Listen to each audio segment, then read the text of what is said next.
This is a black and white gray tone image, and no amount of moving this hue slider is going to introduce hue in this black and white image.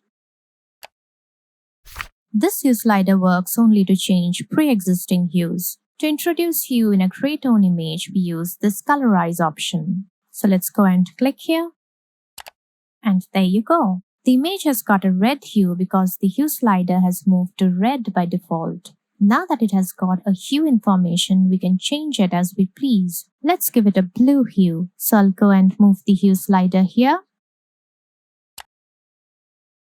And there you have it. At this point, you can also increase or decrease the saturation of the hue, or choose to make the color lighter or darker. The problem with Colorize is it allows only a single hue to be present in an image. For example, in this image, we have 3 different hues. But as soon as I click the Colorize option, it's going to convert the entire image into a single hue. So let's go ahead and do that.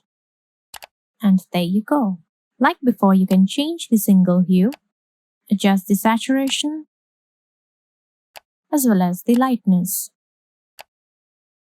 Let's take an example. We have got this black and white image over here on which we want to put some hue. So we go and click on Colorize. I don't want this blue hue, I want something orangish. So I'll go and move the hue slider here. Maybe I'll increase the saturation a bit. So here's the before and here's the after. Let's take another example. Suppose you want to convert this colored image into a monochromatic image. What's a monochromatic image? An image which has only one hue. So we simply go to Colorize and achieve that. We want it to be a green monochromatic image. So let's move the hue slider here. Maybe I'll increase the saturation a bit. And there you go. Here's the before and here's the after. This is all I have for today. Make sure to check the other videos. I'll see you next time. Bye.